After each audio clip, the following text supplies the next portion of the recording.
Hello students, welcome back to Shubham lecturer channel. तो student, मैं आपके लिए लेकर आया हूँ 12th इंग्लिश ग्रामर का एक और मोस्ट इंपॉर्टेंट वीडियो। स्टूडेंट, इस वीडियो में मैं आपको 12th इंग्लिश ग्रामर के 4 इंपॉर्टेंट टॉपिक को एक ही वीडियो में पढ़ाने वाला हूँ, जो कि आपके बोर्ड एग्जाम में 8 नंबर का पूछा जाता है। देखिए, ये कोई पहला वीडियो नहीं है, इस प्रकार से मैंने कई वीडियो आपको प्रोवाइड करवा दी है। ठीक है, देखिए इसकी एक सीरीज चल रही है। इस सीरीज के अंतर्गत आपका जो डायरेक्ट, इनडायरेक्ट, सिंथेसिस, ट्रांसफॉर्मेशन और जो आपका सिंटैक्स है, एंटोनिम, सिनोनिम, सब कुछ पढ़ाया जाएगा। ठीक है, तो 12th इंग्लिश ग्रामर की पूरी तैयारी आपको मेरे चैनल पर कराई जाएगी। रूल्स भी आपको बताए जाएंगे, लेकिन यहाँ पर कुछ क्वेश्चंस मैं लेकर आता रहता हूँ। दो क्वेश्चन मैं सभी टॉपिक के पढ़ाऊंगा, यानी कि 4 टॉपिक हैं, 8 क्वेश्चन मैं आपको पढ़ाऊंगा। ठीक है, डेली मैं आपको ऐसे वीडियो प्रोवाइड कराता रहता हूं, तो इस वीडियो को लाइक कर दीजिए ताकि इसी प्रकार से मैं हिंदी व्याकरण का भी वीडियो बना सकूं। 1000 लाइक है टारगेट, आप लोग 1000 लाइक तक पहुंचा दीजिए। ठीक है, तो देखिए सीरीज में हम जो सबसे पहले बात करते हैं वो है डायरेक्ट एंड इनडायरेक्ट नरेशन। जो फर्स्ट टॉपिक हमारा है वो डायरेक्ट एंड इनडायरेक्ट ही है। इसमें होता क्या, आपको डायरेक्ट स्पीच को इनडायरेक्ट में कन्वर्ट करना होता है। जो आपका रिपोर्टेड क्लास है उसके अंदर आपको टेंस में परिवर्तन करने होते हैं। ठीक है, वही आपको करना है। जैसे देखिए, I said to him can you not do this work, यानी कि मैंने उससे कहा क्या तुम यह काम नहीं कर सकते। तो देखिए आप सोचिए कि जो आपका रिपोर्टेड क्लास है उसमें कौन सा टेंस दिया गया है। Can you not do this work, यहाँ पर कैन या कुड यूज किया गया है। ठीक है, तो देखिए यहाँ पर हमें करना क्या है, आई, अब सैड के स्थान पर आपको लिख देना है आस्क्ड। क्यों? क्योंकि जब आपका रिपोर्टेड क्लॉज जो है वो अगर इनडायरेक्ट अगर वो इंट्रोगेटिव सेंटेंस में है तो आपको सैड टू के स्थान पर आस्क्ड या इंक्वायर्ड ऑफ का यूज करना होगा। ठीक है, तो यहाँ पर हम आस्क्ड लिख देते हैं। वैसे आपको जब आप पढ़ रहे हैं तो आपको ये भी लग रहा होगा कि क्वेश्चन पूछा जा रहा है। जैसे देखिए, मैंने उससे कहा क्या तुम यह काम कर सकते हो, तो देखिए क्वेश्चन कर रहा है, तो उसके स्थान पर हम आस्क लिख सकते हैं, आई आस्क्ड हिम, क्योंकि आस्क का मतलब होता है पूछना। ठीक है, अब देखिए इसमें डैट का यूज हम नहीं करते इंट्रोगेटिव में, इसमें इफ़ या वेदर का यूज करते हैं, इफ़ या वेदर। ठीक है, इसका यूज करते हैं, तो क्या करेंगे हम लोग, इफ़ का यूज कर देंगे, इफ़। अब देखिए यहाँ पर जो कैन आगे है उसको हम आगे नहीं, पहले सब्जेक्ट लिखेंगे। तो सब्जेक्ट आपका क्या है, यू है, तो यू जो है सेकंड पर्सन का प्रोनाउन है, बदलेगा ऑब्जेक्ट से, ऑब्जेक्ट है हिम, हिम का सब्जेक्टिव केस होगा ही। ठीक है, कैन, कैन को हम इनडायरेक्ट में बदलते समय कुड में कन्वर्ट करते हैं। तो याद रखिएगा, जो अगर आपका इंट्रोगेटिव सेंटेंस स्टार्ट हुआ है वो अगर इस प्रकार से है, यानी कि पहले आपका हेल्पिंग वर्ब है, तो आपको करना क्या है, पहले आपको सब्जेक्ट लिखना है, यानी कि इसको पॉजिटिव में कन्वर्ट कर देना है। तो देखिए, I asked him if he could, अब आगे और आप लिख दीजिए नॉट डू दिस, बदल जाएगा डैट में, क्योंकि इनडायरेक्ट में बदलते समय हम दिस को डैट में कन्वर्ट कर देते हैं, वर्क वर्क रहेगा। ठीक है, तो इस प्रकार से आपको डायरेक्ट से इनडायरेक्ट में कन्वर्ट करना होगा। समझ में आया? देखिए, I asked him if he could not do that work, क्योंकि दिस को हम दैट में कन्वर्ट करते हैं डायरेक्ट से इनडायरेक्ट में बदलते समय।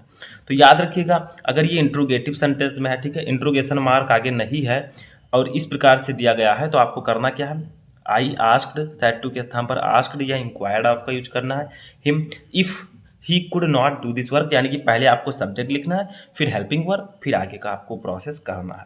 सेकंड देखिए, सेकंड हमारा है ही सैड आई सा दिस मैन लॉन्ग एगो, यानी कि उसने कहा मैंने इस आदमी को बहुत पहले देखा था। ठीक है, या फिर देखा। तो देखिए इसमें क्या होगा, ये आपको दिख रहा है कि यहाँ पर वर्ब का सेकंड फॉर्म यूज किया गया है, यानी कि ये पास्ट इंडेफिनिट टेंस है।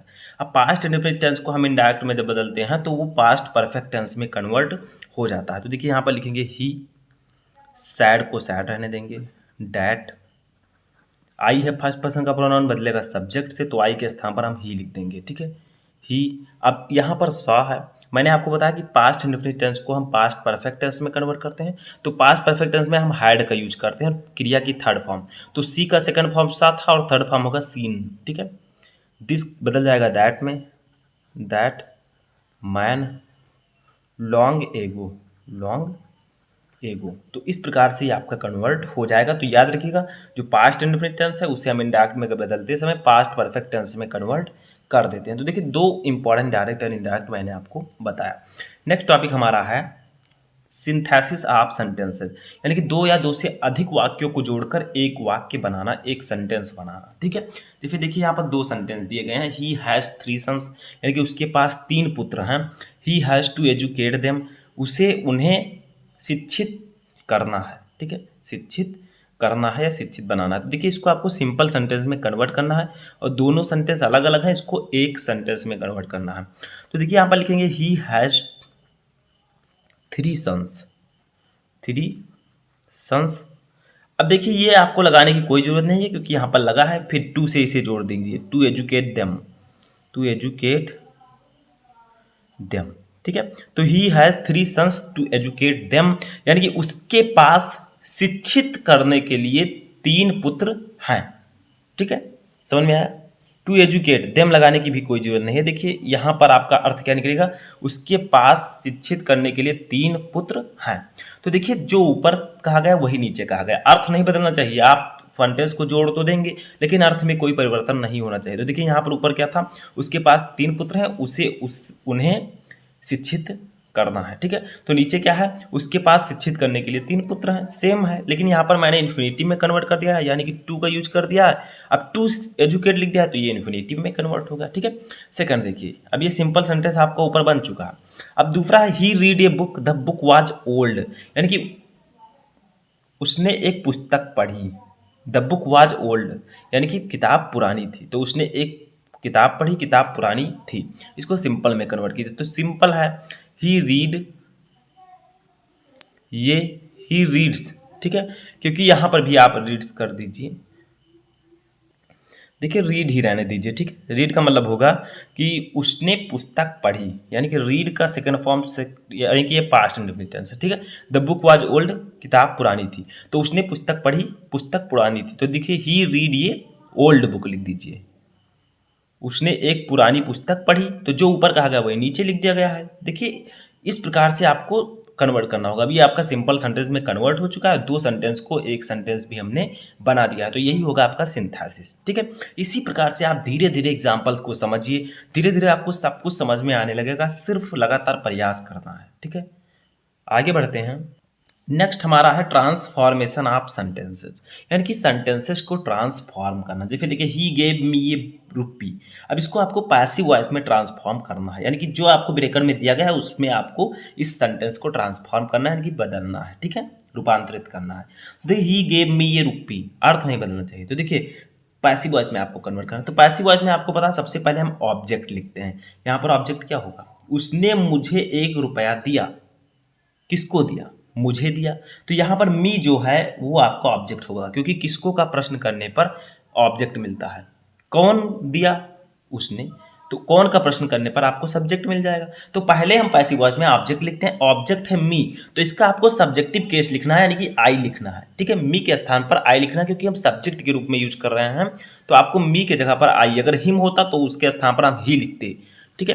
तो आई, अब ये है आपका past indefinite tense. Past indefinite tense में हम क्या करते हैं, यहाँ पर वाज बियर का यूज करते हैं और क्रिया की थर्ड फॉर्म का, ठीक है। तो यहाँ पर हम वाज लिख देंगे, अब क्रिया लिखेंगे गिवन, गिव का थर्ड फॉर्म क्या होगा, गिवन, क्योंकि सेकंड फॉर्म गेव होता है, थर्ड फॉर्म गिवन। तो पास्ट इंडेफिनिट टेंस का अगर हम पैसिव वॉइस बना रहे हैं तो हमें वाज का यूज करना है और थर्ड फॉर्म का यूज करना है। तो आई वाज गिवन ये रुपी, आई वाज गिवन, फिर आप लिखिए ये रुपी, फिर बाई लगाकर आप लोगों को ये जोड़ देना है, बाई ही है, ही का आपको हिम लिखना है, ठीक है। जैसे यहाँ पर मी का आपने आई लिखा, वहां पर आपको ही का हिम लिख देना है, ठीक है, समझ में आया। तो I was given rupee by him, मुझे उसके द्वारा 1 रुपया दिया गया, ठीक है। किसने दिया पता नहीं। सेकंड देखिए, सेकंड है आपका Ashoka is the greatest king in the history of India, यानी कि अशोक भारतीय इतिहास के सबसे महान राजा हैं, ठीक है। इसको पॉजिटिव डिग्री में कन्वर्ट करना है, क्योंकि ये आपका सुपरलेटिव डिग्री में है। तो यहाँ पर आप लोग लिखेंगे no other king in the history of India is सो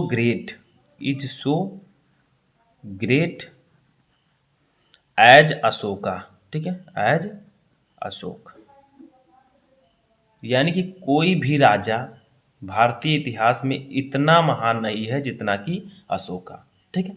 तो वही यहाँ पर आपका पॉजिटिव डिग्री को, मैंने आपको सुपरलेटिव डिग्री को पॉजिटिव डिग्री में कन्वर्ट कर दिया है इस सेंटेंस को, ठीक है। तो इस प्रकार से आपको जो ब्रैकेट में दिया गया है उसमें आपको ट्रांसफॉर्म करना होता है। लास्ट वन हमारा टॉपिक है सिंटैक्स। सिंटैक्स का मतलब क्या होता है, वाक्य संशोधन यानी करेक्शन ऑफ सेंटेंसेज, यानी कि इस सेंटेंस में कोई गलती है उसको आपको सही करके लिखना है। जैसे देखिए सरिता इज सीनियर देन मी, यानी कि सरिता मुझसे सीनियर है। तो यहाँ पर एक चीज़ याद रखिए, सरिता इज सीनियर, ठीक है, सीनियर, देन के स्थान पर हम टू लिखेंगे, टू मी, ठीक है। तो यहाँ पर आपको देन के स्थान पर टू लिख देना है, ठीक है। सीनियर जूनियर के साथ हम टू का यूज करेंगे तो टू लिख देना है। सेकंड देखिए, सी कॉल्ड यू एज ए फूल, यानी कि उसने तुम्हें एक मूर्ख की तरह पुकारा, ठीक है। तो यहाँ पर आप लोग लिखिए she called you fool, she called you fool, यानी कि उसने तुम्हें मूर्ख कहा या फिर उसने तुम्हें मूर्ख पुकारा, ठीक है। तो सी कॉल्ड यू फूल, इस प्रकार से आपका ये 10 सेंटेंस सही हो चुका है। तो इस प्रकार से आपको चार टॉपिक मैंने आपको इस वीडियो में बताया, direct indirect, synthesis, transformation, syntax. तो ऐसे मैं रेगुलर आपके लिए वीडियोस लाता रहूँगा, इंपॉर्टेंट जो क्वेश्चंस हैं उनको रेगुलर मैं लाता रहूँगा ताकि आप लोगों का जो नंबर है वो आसानी से क्लियर हो जाए और आपकी ट्वेल्थ इंग्लिश ग्रामर की तैयारी भी अच्छे से हो सके। तो कैसा लगा आपको ये वीडियो कमेंट बॉक्स में बताएं।